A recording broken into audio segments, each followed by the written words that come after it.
भाई साहब आपसे जानना चाहूँगा कि आपके हल्के में पाकिस्तान तहरीक इंसाफ के MP रहे नज़ीर अब्बासी साहब, और अभी आने वाले भी इलेक्शन है, शायद ये साल ना हुए हो लेकिन इन पे इलेक्शन हो भी सकते हैं या अगले साल हो सकते हैं, तो आपकी हल्के में पाकिस्तान तहरीक इंसाफ की क्या पोजीशन है? मैं ये समझता हूँ कि शायद हम उस तरह की कारकर्दगी ना दिखा सके जिस तरह हमें दिखानी चाहिए थी। भाई साहब जब सिटी मेयर के इलेक्शन हो रहे थे उस वक्त भी आप उम्मीदवार बने थे, तो बाद में स्पीकर मुश्ताक अहमद गनी साहब और दीगर जो आपकी PTI की क़यादत है आपसे कोई नेगोशिएशन हुई और फिर आप सिटी मेयर के जो उम्मीदवार थे शुजा नबी के साथ आप शाना बशाना खड़े हो गए थे, क्या उस वक्त आपके साथ कोई कमिटमेंट हुई थी? सिर्फ सिटी मेयर की बात नहीं है, मैं 2013 में मैंने पार्टी ज्वाइन की, उसके बाद मैंने डिस्ट्रिक्ट नायब नाज़म के लिए अप्लाई किया डिस्ट्रिक्ट अब्टोबाद में, तो पार्टी ने चूँकि वकार नबी साहब को टिकट दिया, हमने पार्टी फैसलों को ऑन किया। उसके बाद मीडिया बहुत अच्छी तरह जानता है कि जब अली खान जदून गए कौमी असम्बली में तो उस वक्त वाज़े मुझे कमिटमेंट दी गई थी कि आपको डिस्ट्रिक्ट नाज़म बनाया जाएगा। उसके बाद सूबे का इलेक्शन हुआ, उसमें भी चूँकि मेरी जो खिदमात थी पार्टी के लिए, चाहे धरने की सियासत हो, पार्टी के प्रोग्राम हो, मेंबरशिप हो, उसमें भी इग्नोर हुआ। मेयर के इलेक्शन में मैंने अप्लाई किया, उसके लिए स्ट्रगल की, तो पार्टी के हर फोरम ने खटक साहब थे, मुश्ताक गनी साहब थे, तो उन्होंने उस तरह की कमिटमेंट तो नहीं, लेकिन उन्होंने मुझे रिक्वेस्ट की कि चूँकि पार्टी के लिए बुरा वक्त है आप छोड़ें। और ख़ास कर मैं जो सर्कल बकोट के PTI के वर्कर है, उन्होंने मुझे टेलीफोनिक मैसेज, व्हाट्सएप मैसेज और ख़ुद मिल के कहा कि आज पार्टी के ख़िलाफ़ ना है, तो मैंने उस वक्त इलेक्शन छोड़ा। उस वक्त उन्होंने मुझे ज़रूर कहा था कि हम इंशाअल्लाह आपको बेहतर तरीके से कंपलसेट करेंगे। औज़ुबिल्लाहि मिनश्शैतानिर्रजीम, बिस्मिल्लाहिर्रहमानिर्रहीम। नाज़रीन आप देख रहे हैं मासपा न्यूज़, मैं हूँ आपका मेज़बान राजा हारून। नाज़रीन आज हम एक ऐसी शख्सियत से बात करेंगे जो सर्कल बकोट के नामी गिरामी सियासी घराने से तरह रखते हैं। उनके वालिद मरहूम गुलजार अब्बासी अपने सर्कल बकोट के लिए, अपने पूरे हल्का के लिए उनकी बड़ा करदार है इलाके की तमीर व तरक्की के लिए। हमेशा उन्होंने बड़े बड़े सियासतदानों के साथ काम भी किया है और नामवर सियासतदानों का मुकाबला भी किया है। मेरी मुराद है आज साबिक मेंबर डिस्ट्रिक्ट काउंसिल गजरफन अब्बासी साहब, उनसे जानते हैं कि आने वाले इलेक्शन में वो क्या करेंगे और जो माजी में उनके MP नज़ीर अब्बासी साहब रहे हैं जिनका तलक पाकिस्तान तहरीक इंसाफ से है, उन्होंने क्या काम किया है, पाकिस्तान तहरीक इंसाफ की उस हल्के में क्या पोजीशन है। अस्सलाम वालेकुम। वालेकुम सलाम। भाई साहब शुक्रिया आपने वक्त दिया। भाई साहब आपसे जानना चाहूँगा कि आपके हल्के में पाकिस्तान तहरीक इंसाफ के MP रहे नज़ीर अब्बासी साहब, और अभी आने वाले भी इलेक्शन है, शायद ये साल ना हुए हो लेकिन इन पे इलेक्शन हो भी सकते हैं या अगले साल हो सकते हैं, तो आपकी हल्के में पाकिस्तान तहरीक इंसाफ की क्या पोजीशन है? क्योंकि वहाँ पर बहुत बड़ा नामी ग्रामी सियासतदान है सरदार महताब अहमद खान साहब, वो उनका हल्का है, तो आप इस बारे में क्या कहेंगे? शुक्रिया जी, सबसे पहले तो मैं मासपा न्यूज़ का शुक्रिया अदा करता हूँ। राजा हारून साहब आपका अंतहाई ममनून हूँ। आपने जो क्वेश्चन किया है कि पिछले 4 साल से चूँकि बड़े अरसे के बाद हमें मौका मिला है MPA की सूरत में, तो चूँकि इस वक्त तो मैं इस पोजीशन में नहीं हूँ, चूँकि मैं एप्लीकेंट हूँ पार्टी टिकट के लिए, और मैं अगर बात करूँगा तो शायद वो इस तरह बात हो कि मुखालफत में बात की जा रही है, लेकिन इसका बेहतरीन जज जो है PTI का वर्कर है हल्के के, वहाँ में मैं ये समझता हूँ कि शायद हम उस तरह की कारकर्दगी ना दिखा सके जिस तरह हमें दिखानी चाहिए थी। और पिछले 30 साल से जो जदोजहद कर रहे हैं हल्के में तब्दीली के लिए, वो शायद जो हमारा मतमय नज़र था वो ये था कि हल्के में एक बड़ी चेंज, जहाँ पे कोई हमारा हल्का 2 पार्ट में पे मुश्तमिल है, उसका कम्युनिकेशन गैप जो ख़त्म हो जाना चाहिए था, कोई बड़ा अस्पताल बन जाना चाहिए था। कॉलेजेस थे जो 2014 से ऑनवर्ड वो अभी तक कंप्लीट नहीं हो सके, वो अभी भी कंप्लीट नहीं हुए। क्योंकि बेहतरीन जज जो है वो अवाम है और हल्के की ख़ासकर PTI यूथ है, आप उससे हल्के में जाके फीडबैक ले सकते हैं कि क्या सूरत हाल है। भाई साहब जब सिटी मेयर के इलेक्शन हो रहे थे उस वक्त भी आप उम्मीदवार बने थे, तो बाद में स्पीकर मुश्ताक अहमद गनी साहब और दीगर जो आपके PTI की क़यादत है आपसे कोई नेगोशिएशन हुई और फिर आप सिटी मेयर के जो उम्मीदवार थे शुजा नबी के साथ आप शाना बशाना खड़े हो गए थे, क्या उस वक्त आपके साथ कोई कमिटमेंट हुई थी? इस तरह के, क्योंकि मैं ये बात रिकॉर्ड पे लाना चाहता हूँ कि सिर्फ सिटी मेयर की बात नहीं है, मैं 2013 में मैंने पार्टी ज्वाइन की, उसके बाद मैंने डिस्ट्रिक्ट नायब नाज़म के लिए अप्लाई किया डिस्ट्रिक्ट अब्टोबाद में, तो पार्टी ने चूँकि वकार नबी साहब को टिकट दिया, हमने पार्टी फैसलों को ऑन किया। उसके बाद मीडिया बहुत अच्छी तरह जानता है कि जब 2018 के इलेक्शन हुए अली खान जदून गए कौमी असम्बली में, तो उस वक्त वाज़े मुझे कमिटमेंट दी गई थी कि आपको डिस्ट्रिक्ट नाज़म बनाया जाएगा। उसके बाद सूबे का इलेक्शन हुआ, उसमें भी चूँकि मेरी जो खिदमात थी पार्टी के लिए, ये चाहे धरने की सियासत हो, पार्टी के प्रोग्राम हो, मेंबरशिप हो, उसमें भी इग्नोर हुआ।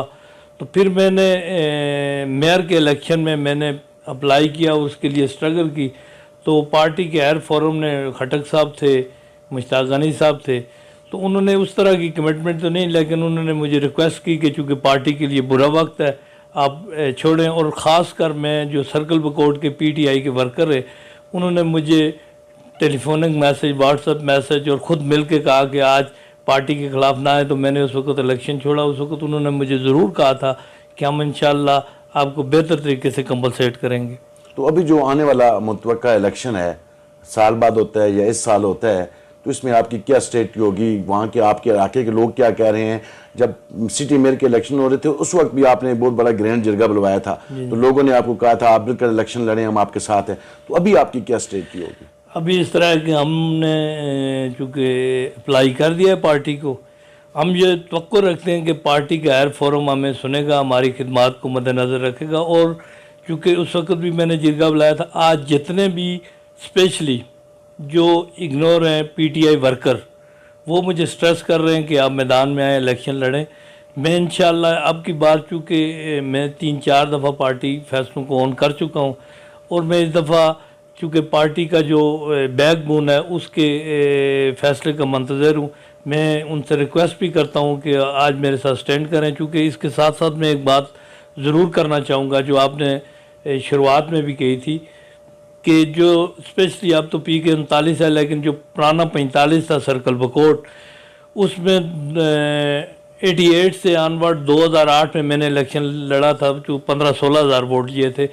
मुश्किल वक्त में हमने लोगों के साथ स्टैंड करके एक बड़ी कदावर शख्सियत जो उस हल्के से मतहल्का है उनका मुकाबला किया। हमने हर मौके पे जब ये मुश्किल वक्त ख़त्म हुआ तो हमें जानबूझ के इग्नोर किया जा रहा है और हमें पसे पूछ डाला जा रहा है। उसके ख़िलाफ़ इस दफ़ा मैं इंशाअल्लाह बेहतर हिकमत अमली के साथ आऊँगा। गज़नफ़र भाई साहब, आपके इलाके से, बल्कि डिस्ट्रिक्ट एबटाबाद के हूँ या आज़ाद रीजन के हूँ या KPK के हूँ, बहुत बड़ा नाम है सरदार मेहताब अहमद खान। इस दफ़ा जब उनके बेटे सिटी मेयर के इलेक्शन लड़े तब भी उन्होंने 87,000 वोट ले ली थी। आपका, पार्टी का और आपके लोगों का एक जमगठा था, लेकिन इसके बावजूद उन्होंने बड़ा वोट लिया है। तो क्या आप समझते हैं आने वाले इलेक्शन में वो हार जाएंगे? देखें, इस वक्त जो पाकिस्तान तहरीक इंसाफ का ग्राफ है वो पूरे पाकिस्तान की तरह सर्कल बकोट में, इससे कतई नज़र के बकोट की यूथ किसी हद तक मायूस है, वो मुकामी लीडरशिप से मायूस है। लेकिन जहाँ तक आपने सरदार मेहताब अहमद खान साहब की बात की है, तो मैं ये समझता हूँ कि एक पिछले इलेक्शन में 87,000 वोट उन्होंने ज़रूर लिया है, और उनका भी एक वोट बैंक का एक स्ट्रेचर है, उनकी सियासत में बड़ा मकाम है। लेकिन इंशाल्लाह हम समझते हैं अगर मुझे पार्टी इस दफ़ा टिकट देती है तो मैं पार्टी को सरप्राइज़ दूंगा। भाई साहब, सर्कल बकोट इतना पसमानदा भी नहीं है जितना कहा जाता है, तो आप क्या कहेंगे? माजी में वहाँ पर कुछ काम हुए हैं? सर, ये जो आपने बात की है कि सर्कल बकोट इतना पसमानदा नहीं है, मैं कहता हूँ कि इतना पसमानदा है कि आज के जदीद दौर में जहाँ पे हमारी गलतियाँ भी हैं, पिछला दौर अगर उससे पेशतर देखें तो नॉन लीग ने एक बड़ा दौर एंजॉय किया है। आज तक सर्कल बकोट में कॉलेज नहीं है। हमारी जो मेन रोड्स हैं, नथे गली, नंबर रोड, बांडा रहमत खान टू बोई रोड तक, बल्कि अप टू गढ़ी तक, या प्लेयर रोड जो है ये ठंडियानी प्लेयर रोड, ये मेन शरा है, या प्लाक में एक दो बड़ी रोडें हैं। तो उस पे आज अगर आप जाएं तो मैं कदा कलामी माफ़, तो गाड़ी चल नहीं सकती है। दूसरा, कोई कॉलेज नहीं है, कोई बड़ा अस्पताल नहीं है, तो पसमानदगी और क्या होती है। लेकिन वहाँ पर आपके पास MNA तो PTI के रहे हैं, डॉक्टर अजहर साहब MNA रहे, अभी नज़ीर अब्बासी साहब ने 4 साल लाए, 9 साल तो आप लोगों ने पाकिस्तान तहरीक इंसाफ में लो। जबकि सरदार मेहताब साहब जब शुरू में 85 में इलेक्शन में आए थे उस वक्त तो बिल्कुल अबतर हालत थी उस इलाके में। वहाँ पर तो पैदल चलने के रास्ते भी बड़े तंग थे। कुछ तो उन्होंने दाग बेल रोडों की डाली थी, कोई स्कूल बनाए, कोई वाटर सप्लाई स्कीमें दी वहाँ पर, लेकिन उसमें बढ़ोतरी न हुई। तो इसकी कौन जिम्मेदार, आप किसको उठाएंगे? देखें जी, जहाँ तक उनका 30 साल दौरा इक़्तिदार है, ज़रूर चूँकि 30 साल में कुछ ना कुछ काम होते हैं, लेकिन अब मैं ये समझता हूँ कि जो अवार्ड सर्कल बकोट के लोगों ने सरदार साहब को दिया था या नून लीग को दिया था, उसके रिवार्ड में उस तरह के काम नहीं कर सके। क्योंकि मैं इस कमिटमेंट के साथ, या तो कमिटमेंट की कमी है, हम में भी कमियां रही हैं, हम में भी, क्योंकि डॉक्टर अजहर साहब थे वो अपोजिशन में थे, अभी भी हम 4 साल से इक़्तिदार में, हमारे यहाँ भी कमी है। क्योंकि मैं उस स्पिरिट से देखता हूँ कि मेरे वालिद साहब 122 दिन असम्बली में रहे, और 122 दिन में उस वक्त हाथ से काम किया जाता था। उन्होंने 81 लाख, उस वक्त 77 में वो रोड तकरीबन 16 किलोमीटर बन चुका था। 8 BHU उन्होंने सर्कल में दिए थे, 84 गांव को उन्होंने बिजली दी है 93 में। अगर मेरे ख्याल में दर्द दिल के साथ अगर एड्रेस किया जाए लोगों के मसाइल को, तो अल्लाह की ज़ात मावन होती है काम में। शुक्रिया नाज़रीन, ये थे गज़नफ़र अब्बासी साहब। इनका ये कहना है कि मुतअद्दिद मरतबा पार्टी के लिए कुर्बानियाँ दी ताकि पार्टी में ग्रुपबंदी ना हो। सिटी मेयर का इलेक्शन हो, कौमी इलेक्शन हो, सूबाई इलेक्शन हो, डिस्ट्रिक्ट का इलेक्शन हो या नायब निज़ामत का इलेक्शन हो, हमेशा पाकिस्तान तहरीक इंसाफ के साथ खड़ा रहूँ। अब पार्टी को भी चाहिए कि मैं पार्टी के लिए एप्लीकेंट हूँ अपने हल्का से, कि पार्टी को जो बोर्ड बैठेगा वो भी मुझे सुने और मेरे तफजात को दूर करे, ताकि पार्टी के कारकुनान जो हैं हल्का के अंदर वो सारे मारूम हैं, मायूसी के साथ बैठे हुए हैं। इनका ये भी कहना है कि पार्टी ने अगर टिकट दिया तो भरपूर तरीके से इलेक्शन कर लड़ूंगा, क्योंकि मेरे वालिद मरहूम ने जो खिदमत सर अंजाम दी है, इंशाअल्लाह उस मिशन को आगे जारी रखना चाहता हूँ। नाज़रीन, मुझे और इजाज़त दीजिए। अल्लाह हाफ़िज़। बहुत मेहरबानी।